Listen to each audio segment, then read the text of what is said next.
hemoglobin. Okay, a patient has reported that his hemoglobin was 10.0 milligram per deciliter. So we would capture only hemoglobin, and the lowest level term would be hemoglobin. There will be a preferred term which would be hemoglobin, high level term, and high level group term, and the SOC for this hemoglobin should be investigation, because we know that hemoglobin is an investigation. So now, if the SOC is investigation, then I would know that I have coded it to correct LLT. Okay, so we code it to closest LLT, and then we check the rest of the hierarchy to confirm whether our coding is correct or not.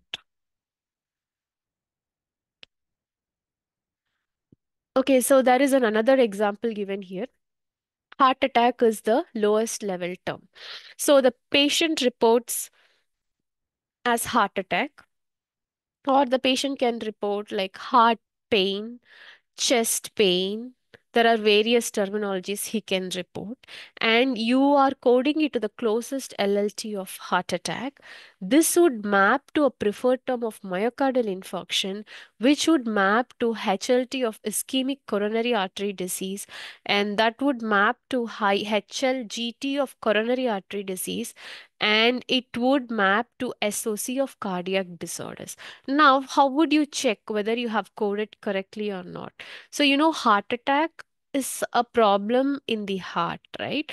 So, see the SOC, like it is cardiac disorder, and you can also verify with other hierarchy, myocardial infarction, ischemic coronary, and coronary artery disease. So, everything correlates with what you have captured in the LLT. So, your coding is correct. Okay. Now there are different. There is one more concept in Medra coding called as multi-axial terminology, which means you would code it to a closest LLT, and then that would map to a PT of influenza, but this would have different branching of hierarchies. Like this PT of influenza This PT of influenza can also have HLT. It can also map to HLT of influenza viral infection, HLGT of viral infectious disorder, and it goes to the SOC of infections and infestations. Or it can also map to HLT of viral upper respiratory tract infection, HLGT of respiratory tract infection, and SOC of respiratory thorax and mediastinal disorder. See, both are same. Influenza, we know it is a flu, common flu, and it can affect your respiratory system. And it is also an infection, which is a viral infection. So this coding is also correct, and this coding is also correct. So in this way, like if you are in a scenario to code influenza, which way you would take? You would take it to SOC of respiratory, or you would take it to the SOC of infections. Anybody? How would you code? Probably need to follow the company procedures to know which Yes, one is better. yes, yes, very good. So in such scenarios, there would be a company guideline. So every company, when you go, they would have their own data handling manuals, and in which they will have the guidelines of how to code in such scenarios, like which SOC or HLGT or HLT.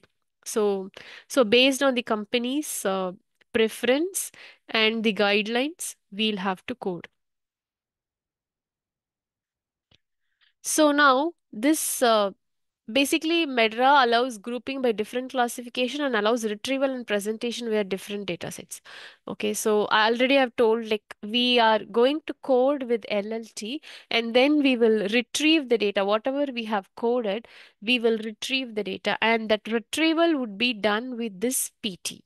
Okay, we are coding with the LLT, and retrieval from the database would be done with this PT.